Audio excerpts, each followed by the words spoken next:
Yo quiero hacer un tiene punto, bueno, tomando en el justo juego, creo, dos puntos quiero hacer breves. El primero tomando el comentario que hizo Diego de las mujeres manejan peor, porque ahí hay un punto, lo quiero usar como metáfora, hay un punto central. En realidad yo creo que manejan distinto. No manejan ni peor ni mejor. Por ejemplo, las mujeres cometen menos accidentes de tránsito. Son mucho más prudentes que el hombre para manejar. Probablemente, en otro sentido, capaz que miran menos por espejo retrovisor. No lo sé, capaz que no. Estoy diciendo quiero decir, manejan distinto. Y creo que lo quiero usar como metáfora. Hay que celebrar la diferencia. Hay que buscar igualdad de oportunidades, no de resultados, sino de oportunidades. Y ahí sí quiero tomar, me quiero subir a lo que dijo, lo que planteó Diego recién.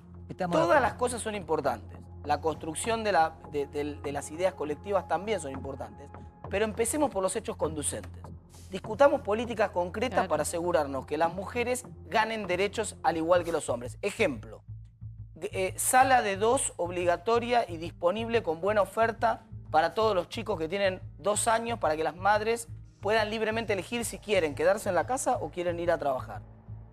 Por ejemplo, igualdad respecto a la cuestión de la licencia entre padres y madres. Es decir, salario. Igual, salario. Eso hay un tema ahí con eso. La ley te prohíbe pagar salario distinto por género. Pero de hecho pasa. Lo que pasa, las grandes diferencias, hay un mito con eso. Las grandes diferencias de ingresos entre mujeres y hombres son por diferencia de acceso a puestos, más que por pagarle distinto en el mismo puesto. Pero no solamente por eso. Florencia Nito el otro día, Mabel, tenemos que trabajar menos horas porque tenemos que dedicarnos al cuidado. Exactamente, Mabel, por eso el está otro mal. Florencia Nito que planteó lo que me pareció muy piola, que dice lo que queremos es salir de la misma línea de largada. En cuanto a las oportunidades. Después que gane el que tiene más aptitudes para ese trabajo, capacidad para ese trabajo. Pero salgamos de la misma línea de largada. Eso me parece un concepto interesante, ¿no? Salir de la misma línea de largada. Estamos hablando de equidad, de igualdad. No es algo muy complejo.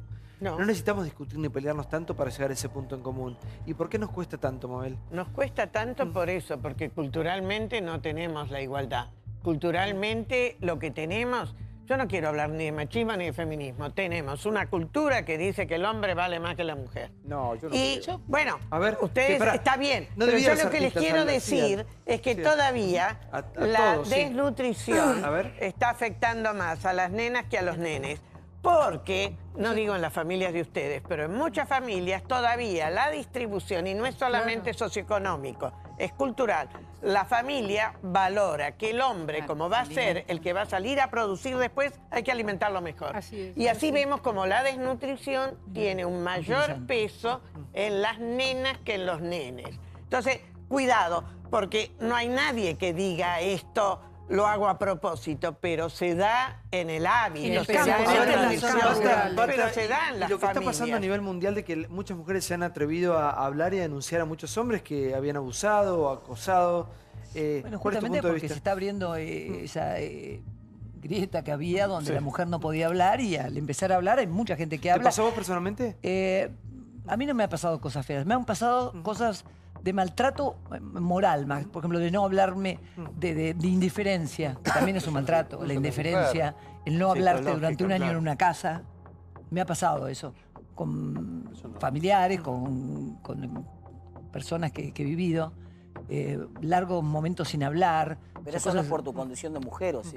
Claro, justamente no te hablo y cállate la boca. Si querés hablar, no te hablo. No sé, bueno, más o menos. Especialmente con una persona que era mexicana, o sea, que tenía ya otro también que era como el argentino. El mexicano se parece mucho, es mucho peor que el argentino de machista. Y es muy difícil que el mexicano te deje actuar. Tenés que estar siempre atrás de él.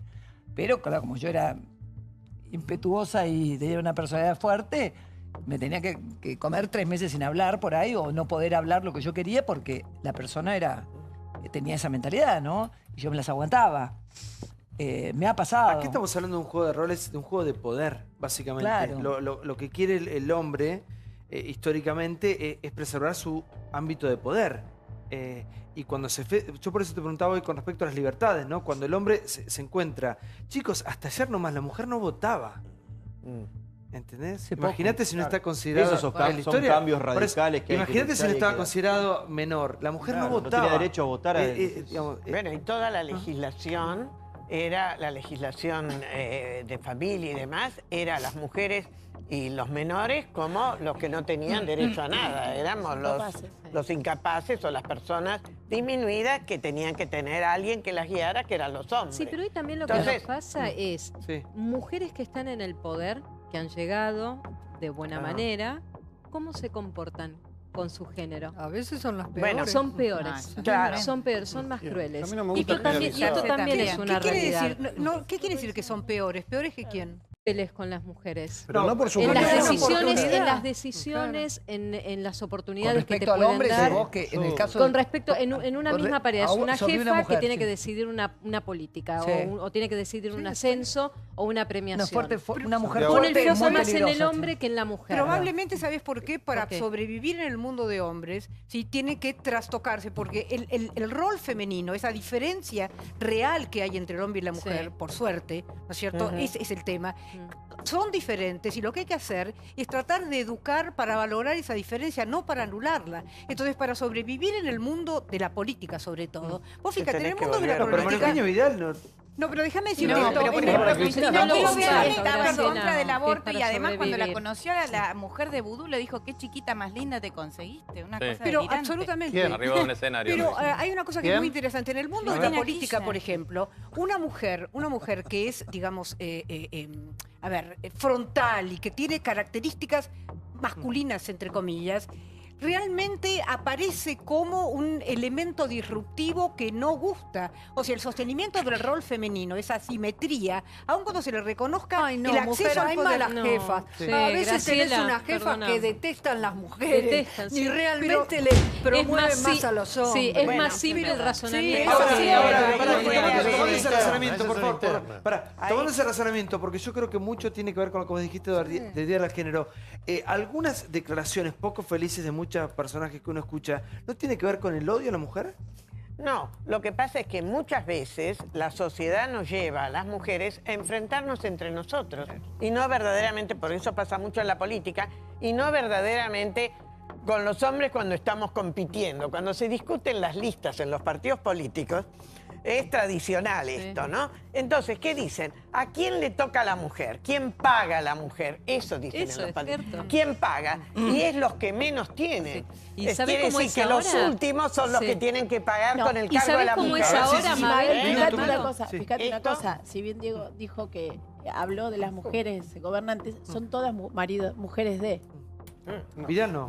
No, Vidal no, Vidal pero está la, bien, la Ferro, presidenta, Vidal, la Ferro, mujer marido de- las mujeres Santiago del Estero, no, Sonia Ferro, marido de- Cristina fue la mujer Voy a de coincidir con Kirchner, vos. Santiago, la mujer de Carrió, no. Esto la de Carrió, Zamora, la de Porque Santiago no del arrancan del Estero. mismo piso. Son las mujeres de. Y por lo general con las por eso. diputadas, lamentablemente, pasaba lo mismo. No todas, es verdad, Carrió no, hay algunas Cristina que no. tampoco. Bueno, Por lo Margarita general. Stolbizer Cristina siempre era la dice que mujer de sufrió Néstor. ¿Puedo decir algo? Sí, pero Sí, Margarita sí, ¿por qué era sí, eso? Se conocieron en la ¿Puedo política. decir algo? Sí. ¿Puedo decir algo? Sí, Es a ver. difícil hacer política, es difícil hacer política. Pero hacer ¿sabes por qué política es sin eso? Una de las Punto. cosas, Sí.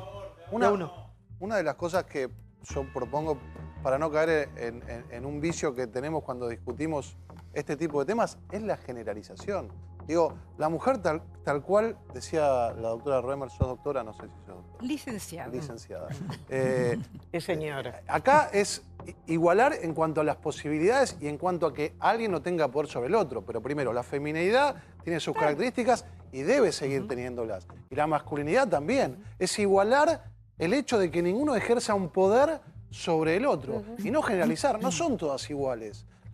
No son todas iguales las jefas, no son todas iguales las políticas, no son Pero todas nadie iguales... está hablando de eso, Waldo, igual, ¿eh? Sí, pero a veces hablamos de las mujeres como si fueran todas iguales. o las políticas Y en que el llevan al armado- poder. Para un minuto, Débora, ¿por qué cosas que son tan simples nos cuestan tanto? Porque yo creo que es el resabio machista incluso de esta discusión. A mí me parece que cuando una mujer ocupa roles de liderazgo, tiene que ocupar un liderazgo diferente, ni mejor ni peor que el de los hombres, un liderazgo propio del género y no masculinizarse para ejercerlo. Yo no sé si hay mejores jefas, peores jefas, no lo analizo desde ese punto de vista. Me parece que es un liderazgo diferente, un liderazgo femenino que empodera a las mujeres. Y la mejor manera de ejercer el feminismo, a mi modo de ver, es la solidaridad de género. Entonces esto de tirarnos entre nosotras, quién es más feminista, quién tuvo una actitud más defensora de las demás mujeres.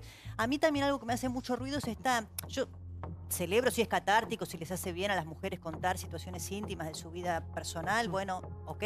Pero a mí me parece que para defender a las mujeres y defender la igualdad y la no violencia contra las mujeres, tener que estar abriendo todo el tiempo la puerta de nuestra intimidad, contando que a los 4 años te pasó tal cosa, que a los 7 te pasó otra, que te tocaron, que te metieron una mano, que te metieron un dedo, que te violaron, me parece innecesario y me parece que no contribuye a esta discusión. Es una sociedad donde la gente abre su intimidad para cualquier tipo de cosa, Débora. Digo, no tiene que ver con esto. Perdón, a mí no me gusta como sociedad que todos anden contando su vida en todos lados por otros temas, pero me parece que en lo que hace, a ver, cuando hay un nuevo mundo que están haciendo, te va a crujir un montón de estructuras. También tenés ¿Qué es lo que está sucediendo? Digo, sí. y va a haber extremos hasta llegar a un punto de equilibrio, como lo hubo siempre. Y la política siempre va detrás de la sociedad. Siempre está adelante la sociedad y después está la política. Cuando acá finalmente se dio la ley del matrimonio igualitario, era porque la sociedad lo había impuesto. Y la igualdad entre el hombre y la mujer, el divorcio. El divorcio es un momento. También se dio, pero porque la sociedad ya lo había dado de hecho. Y a mí me parece que la igualdad entre el hombre y la mujer, y yo la verdad es que camino bastante por otras clases sociales, y me parece que tiene una visión demasiado esquemática. Me parece que abajo, abajo también hay una situación de mucha efervescencia y muchísima más igualdad de la que había antes. Exactamente. No sé por qué están haciendo esa estratificación social que yo no la veo debajo. Parece que la sociedad está yendo cada vez más hacia adelante. Y esto que estamos viendo de los extremos es simplemente porque están haciendo un nuevo mundo, están muriendo otro mundo y va a llegar a un punto de equilibrio que lleva un determinado tiempo. Y lo que a Diego le pasa, nos pasa en realidad a todos los hombres. También eso es cierto. A ver, yo quería que mis 2 hijos jugaran e hicieran deporte. El más grande hizo deporte, el más chiquito lo llevé 1, 2, 3 deportes. Me dijo, ¿cuándo vas a entender que no me gusta el deporte? ¿Qué te gusta? Bailar. Listo, vamos. Digo, cuando vos preguntabas qué plan tenemos los padres para los hijos, a mí no se me ocurre tener un plan para mi hijo. Mi único plan... Pero proyecta uno. No, lo único que yo proyecto es que sea feliz. Bueno, pará. Entonces, pero la búsqueda de eso, que yo creo que lo de Diego va ahí, en tratar de preservarlo, de protegerlo, que seguramente él, en su esquema, en su manera de pensar, supone cómo puede ser la vida ideal o la más protegida. Pero uno transmite valores, transmite, si no, pero chicos, pará, y con respecto a los jefes o jefas, yo creo que hay buenos jefes, buenas jefas, y jefe hija de puta, jefe hijo de puta, digamos, no tiene que estar cuestión de género. Hay gente buena y gente de mierda. Eso quise decir yo. No estamos hablando de eso, de que todos son buenos, todos son malos, no. Estamos hablando de cuestiones muy profundas, arraigadas en una cultura y que llevan a hoy a este debate, no solamente en la Argentina, sino en el mundo, y a que se hablen de muchas cuestiones que estaban tapadas.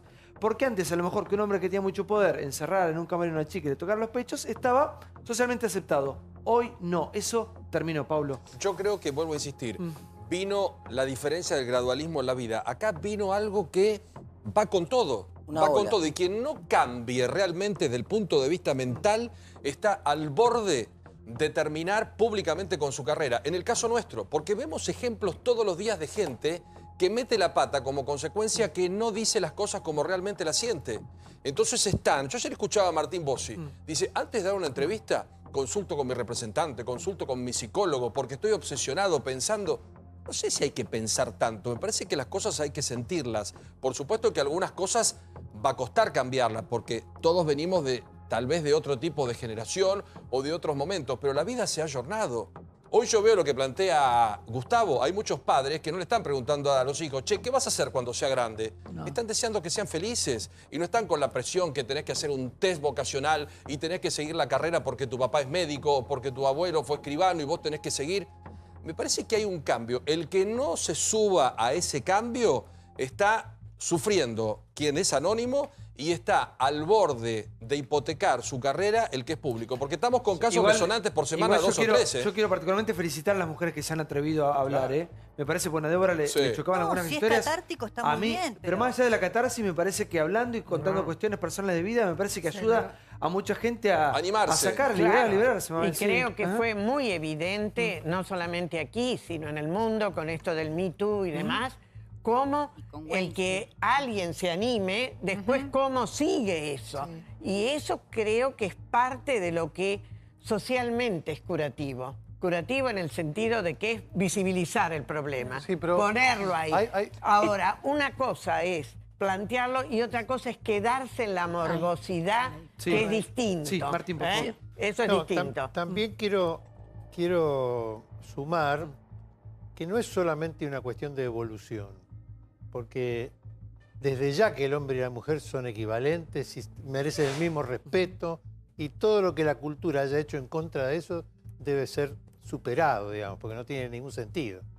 Pero en los encuentros de Nueva Delhi y de Oslo sobre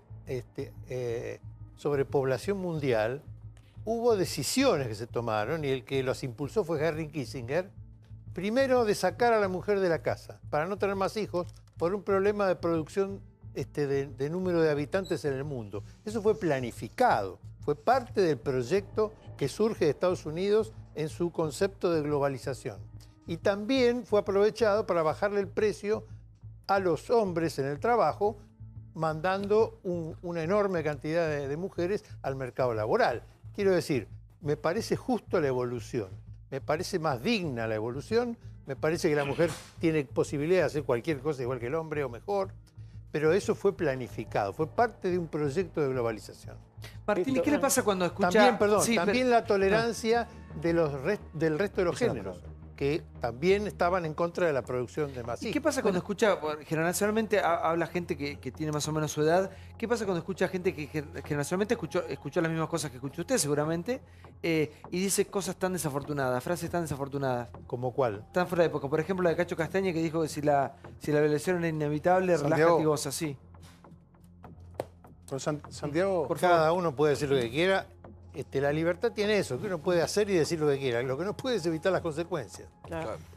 Porque antes es cierto que era un chiste por ahí en un momento eso. No.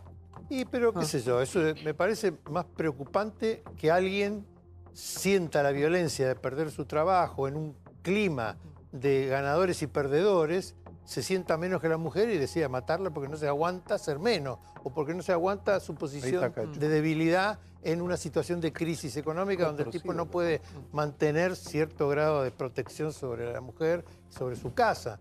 Y me parece que ahí hay un nuevo contrato social que hay que resolver, pero también desarrollar una cultura del amor. No podemos desarrollar una cultura ni de enfrentamiento hombre-mujer, ni de explotación del hombre por el hombre. Hay que generar una cultura del amor para cuidarnos entre todos. Los hijos, los padres, los hermanos, los amores. Va a haber excesos, Santiago, va a haber excesos. Creo que Gustavo también lo anunció.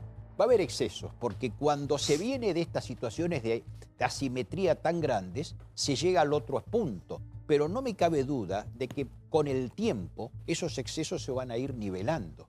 Porque si hoy en día, por ejemplo, estamos hablando de que algún caso de feminismo se dice de feminacismo inclusive, porque se llega a extremos, pero absolutos. La vez pasada hubo una declaración de 70 intelectuales francesas que trataron de poner la situación en su punto.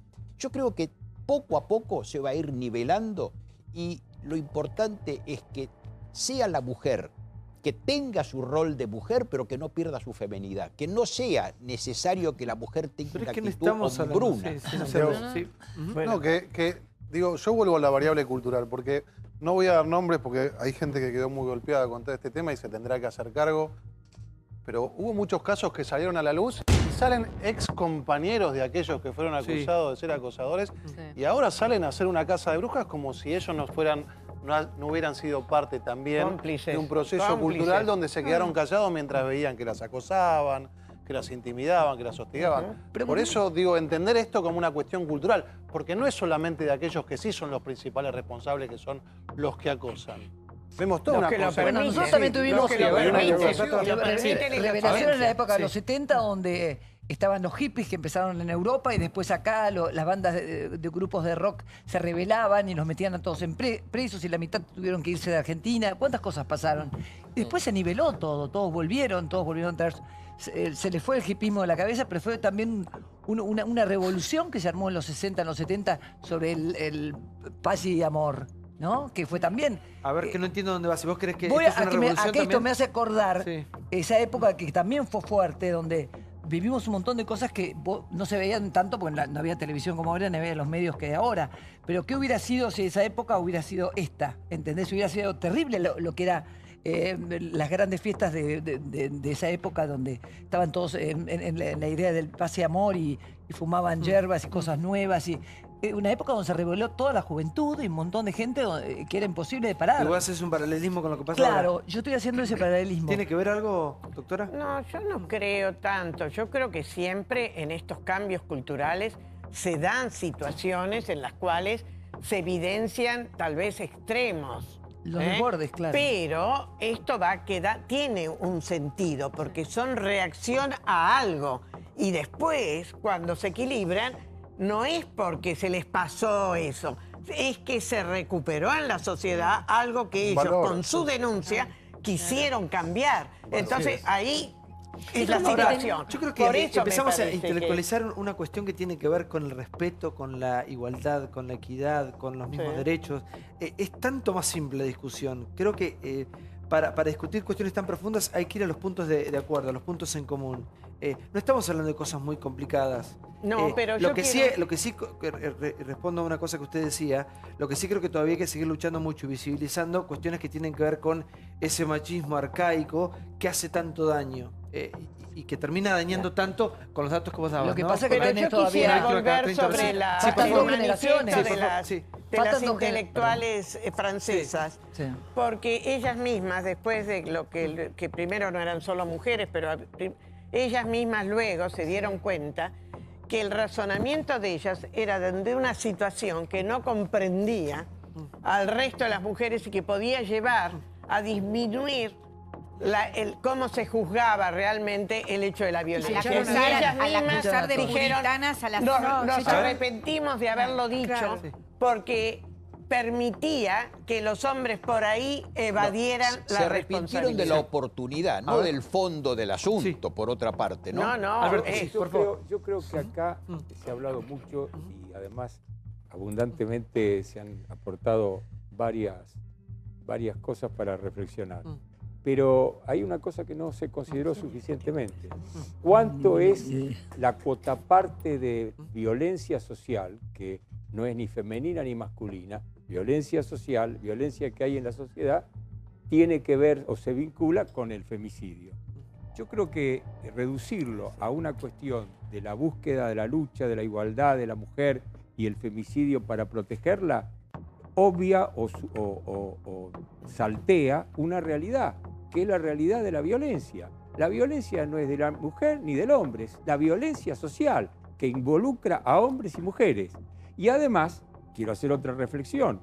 Si estamos frente al flagelo de una mujer muerta, asesinada cada 30 horas, ¿cuántos hombres son asesinados cada cuántas horas? Y bueno, son homicidios. Pero no mezclemos. Pero yo lo mezclo porque, sinceramente, quiero aportarlo, aunque... Podría ser la equivalencia. Bueno, es verdad, la equivalencia podría ser cuántos niños, porque hay una asimetría de poder. Pero cuántos hombres, no, porque no hay en la relación... Si un hombre mata a otro hombre, no está la simetría de poder del género, digamos. Está la violencia. Entonces, de la que estoy hablando. Siempre hay violencia. Cualquier asesinato es violencia, pero acá la violencia de género... social hoy no, es pero la superior. violencia de género es un problema diferente. La violencia de género es un abuso de mi posición de poder respecto al género que presuntamente está en inferioridad condicional. No niego que exista, pero la realidad es que la violencia social es el gran flagelo que tiene nuestro país hoy y la región. Hay una violencia. Perdón, pero la violencia de género no es una cuestión solamente argentina, es una cuestión general y que no está vinculada solamente con la violencia, sino con la situación, como dice Martín, de poder del hombre hacia la mujer. Y sin ir hasta el femicidio, es una cuestión diaria que nos pasa hasta inclusive, como dice Diego, cuando manejamos. Si maneja un hombre, el tipo le dice, perdón, o yo quiero sacar el auto, hay una persona estacionada a la cochera, digo, ¿te corres? Banca, aparece un hombre y dice, ya te lo corro. Es literal, es así. Yo quiero volver a una cosa que se dijo recién sobre el tema de que ahora sí hay situaciones de violencia social que hace que la violencia de género sea más grave. Porque lo que antes era una paliza, ahora es un femicidio. Muchas gracias por haber estado. Claro, me encantó conocerte. Gracias, igualmente. Divina. Fui a comer el otro día a un restaurante y se bajan dos, eran dos mujeres impresionantes, vos y Mimi Pons, de un autor negro. Sí, estamos haciendo una obra que es justamente sobre este tema que Contanos, se llama Pata, por favor. Sí, Cuando la chipa no se pare, o la chipá, que la empezamos en Posadas. Nos fue muy bien y la estrenamos el 10 de febrero acá en el Teatro Columbia en Corrientes, en la calle Corrientes. Solamente los sábados. Pues se trata de este tema. Que antes estaba Mimi conmigo, pero hay otra actriz porque Mimi está en Estados Unidos. Gracias por pero todo. Está muy buena, vengan gracias, a verla. Martínez, muchas gracias, Alberto, por estar con nosotros. Chipa. ¿Cómo le va, Lombardi? ¿Bien? Chipa. Seguimos sumando invitados. Vamos a ver qué pasa con la TV pública. ¿TV pública de todos, sí o no? El debate, ya se viene, mirá. Ya no necesita un VHS para verlo ni un Walkman para escucharlo, pero las conductas de nuestros políticos son como un déjà vu constante que vale la pena repetirlas. Intratables Retro.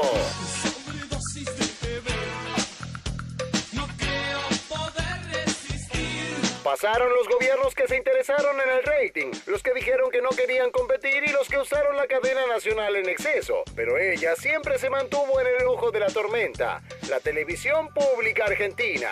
¿Verdadero servicio a la comunidad o botín político?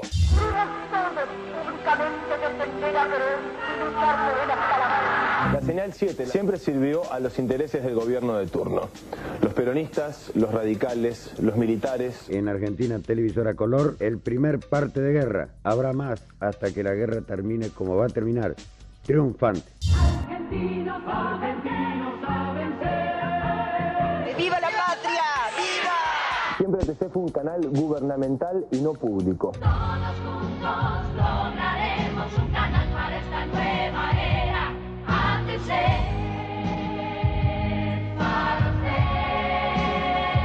Él hizo una cosa muy práctica, que fue como entregarles el canal a sus amigos. Debutamos aquí, con Polémica en el Bar, aquí en ATC. Y debutamos también con Operación Jajá, con la peluquería. Todos los domingos, la noche del domingo, sin Marcelo Tipe, la noche del domingo conmigo, con Gerardo Sofovich. ¿No era entonces una asociación ilícita la que usted formó con su hijo y con su mujer? Una asociación ilícita, ¿de qué hablan?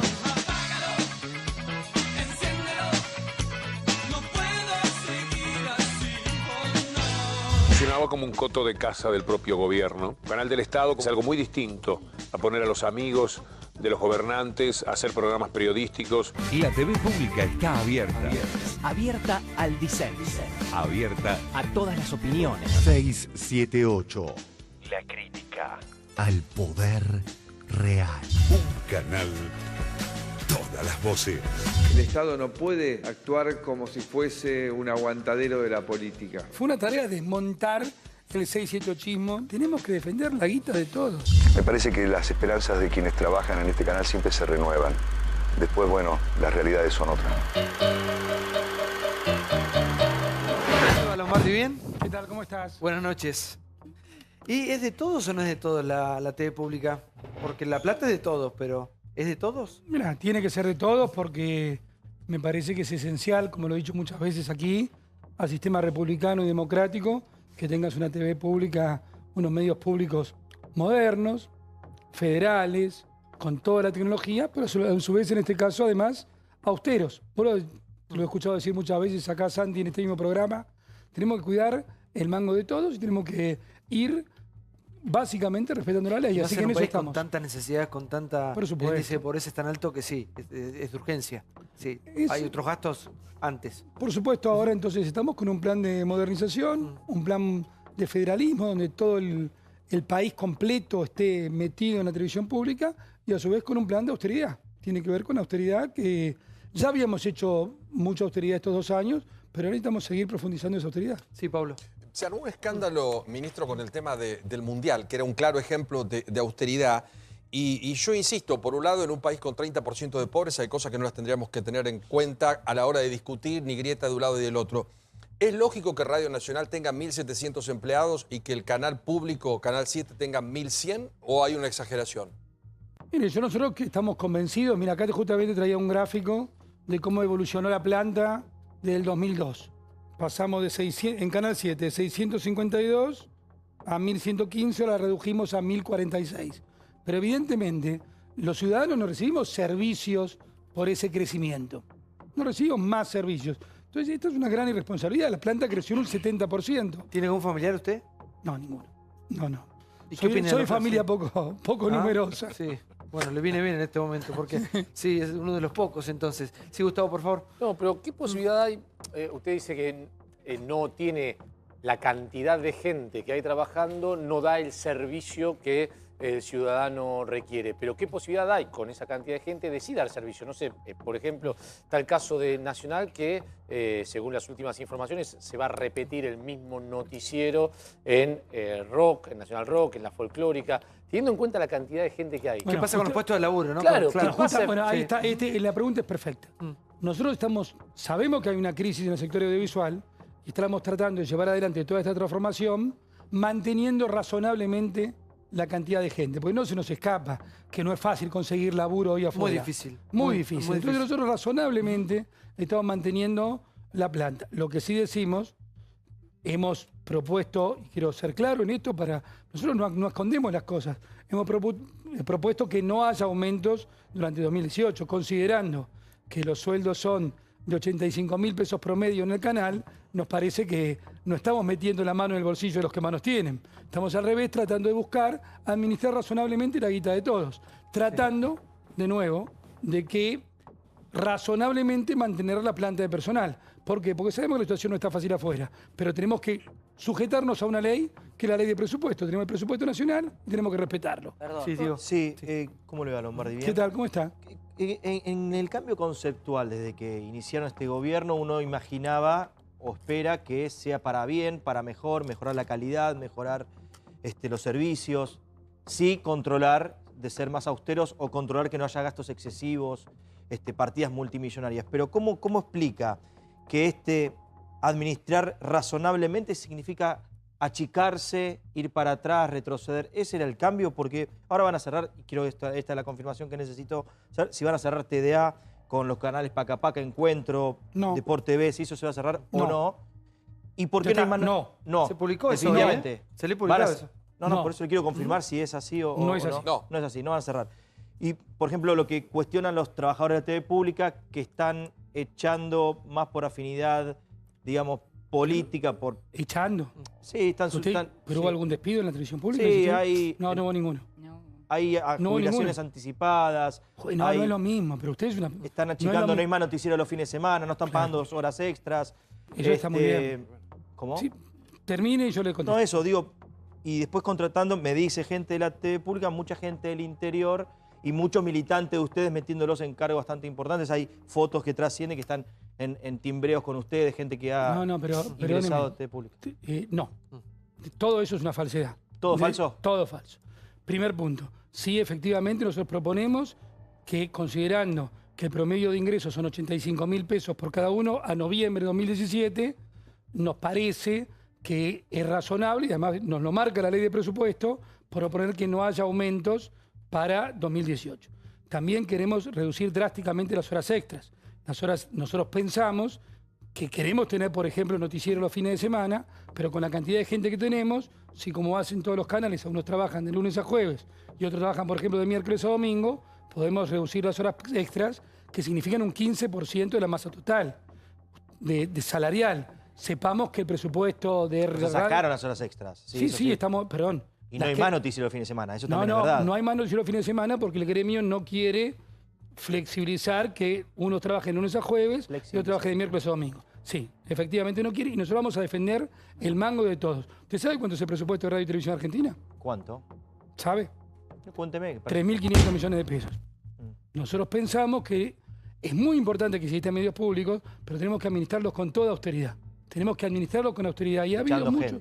¿Cómo? Echando gente de No. Vuelvo al punto. Usted no ha visto un solo despido en la televisión. Justamente estamos tratando... ¿Televisión digital abierta, 200 despidos o no? No está... primero, usted no puede mezclar todos los temas. Estamos hablando de televisión pública... Tiene que ver con todo lo que rodea a su... Estamos hablando de televisión pública. Sí. La televisión pública, que es el centro, estamos tratando razonablemente de administrar, considerando la situación que hay en el resto del medio, manteniendo razonablemente la planta y hasta eso lo hemos logrado. Por supuesto que tenemos que achicar drásticamente las horas extras y llegar a una situación de que evidentemente ha habido muchos privilegios. Hay gente buenísima que trabaja en la televisión pública, buenísima, muy capaz, pero a su vez conviven con jerarcas sindicales que están llenos de privilegios. Nosotros tenemos que ir contra los privilegios. ¿Cuáles son los privilegios? Bueno, por ejemplo, le cuento... Nosotros se lo pregunto bien, ¿no? Sí, sí. No, perfectamente. El 30% gana más de 100.000 pesos. ¿Eso es verdadero? Sí, absolutamente. Estos son datos. Datos, si quiere, le muestro todos los datos. Están todos yo creo, porque recuerdo que lo he dicho en algún momento y después leí una carta desmintiendo que usted dijo eso, diciendo que no es cierto eso. Por eso perdón, también yo vi un comunicado de los delegados donde dicen que la televisión pública recibe 5.000 millones de pesos por año la ley de medios. Eso muestra una ignorancia absoluta. La televisión pública recibe 495 millones por la ley de medios. Entonces, claro, por supuesto, pero no se puede mentir. Están los hechos. Los hechos son hechos. Después es lo opinable. Decían que no había crecido la planta. También usted habrá visto los comunicados de los delegados sindicales, decían que no había crecido la planta. La planta creció de 652 a 1.115. Son hechos. Después opinemos sobre los hechos. Sí, bueno, malo eso. A ver si era productivo, está bueno el crecimiento. No, nosotros pensamos que no es productivo. Pero son hechos. Está bien. En su momento hubo bastante polémica con el tema de la transmisión del programa de Eve Bonafini, que cada vez es más agresiva en sus dichos. ¿Se sigue manteniendo ese programa? ¿Ese programa cuánto le cuesta al Estado, ya que usted está hablando de un tema de austeridad? Es un primer punto. Nosotros defendemos un principio que es que todas las voces se pueden expresar. Por supuesto que si usted me pregunta mi opinión personal como ministro, yo tengo en este momento una disidencia, diría, absoluta con las opiniones de la señora Bonafini. Eso no quiere decir que yo sea quien para impedir que ella se exprese en los medios públicos. Por lo tanto, que se exprese. Si alguna vez, y muchas veces es una polémica, muchas veces dentro de las mismas filas, digamos, del oficialismo, yo digo, si alguna vez la señora incita algún delito, bueno, estarán las cuestiones penales para que alguien haga una denuncia. Pero de ninguna manera nosotros siempre vamos a defender que todas las voces se puedan expresar. Sí, por favor, Martín. Quería hacerle una pregunta.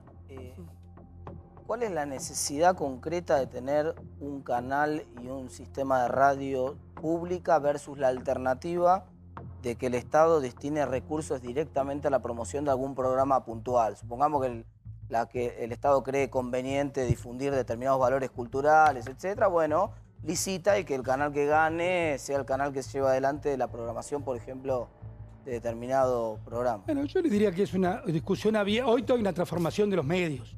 Hay una discusión abierta. En realidad lo que tenemos que ver es cómo nos metemos en los celulares de los jóvenes. O sea, una privatización, decís, un estilo... Está hablando de cerrar. No, está hablando de preguntando cuál es la necesidad. Yo digo, si uno va a las democracias occidentales, yo acabo de acompañar al presidente Macri a la gira con el presidente, a la reunión con el presidente Macron en Francia. En Francia vos tenés cuatro señales públicas. En Alemania las señales públicas son las más importantes. En Inglaterra las señales públicas son muy importantes y en España también lo son. La experiencia norteamericana, que también está la PBS, es más reducida, pero también existe una señal pública. Pareciera, y yo comparto este criterio, que la presencia de una señal pública no gubernamental, como la que vinimos, ahí estamos mirando lo que era 678, una señal pública garantiza el acceso de todos los ciudadanos a la información. Nosotros sustentamos ese criterio. Que sustentemos ese criterio, justamente como estábamos debatiendo antes, tiene que ser en un enorme marco de austeridad, como nos marca, ¿sabe quién? La ley de presupuesto de la Nación. Está bien, pero usted acaba de decir que gastan 3.000 millones de pesos para garantizar algo que el rating está diciendo que no garantiza. A mí me parece que lo público no debe medirse por el rating. Lo público... Entonces usted dice garantizar primero, el acceso... pero entremos en ese debate. Primero, el rating, como usted sabe, se mide solamente en Capital y GBA. Yo le puedo afirmar... ahora se mide también en localidades del interior. No. Capital y GBA. Sí. Taxativamente yo le afirmo que la televisión pública en todo el interior del país llega mucho más que en Capital y GBA. Me parece que eso es un rol que tenemos que tener. Y además, este rol, de acuerdo también a la charla, lo que me convenía la charla, de que un lugar donde que garantice que todos se puedan expresar es importante para la República. Ahora, esto no quiere decir que nosotros no veamos enormes deformaciones presupuestarias, con lo cual lo decimos con toda franqueza. ¿Usted piensa que es simpático decir, en estos tiempos que obviamente todavía hay inflación, que el gobierno está empeñado en derrotarla, pero todavía existe, que nos resulta simpático decir paritaria cero. Lo decimos porque pensamos que es imprescindible. Quiero preguntarle, ya voy con los otros compañeros, pero fue un paradigma en sí misma la novela de Andreita del Boca. ¿Qué pasó con esa? ¿Cuántos capítulos faltaron?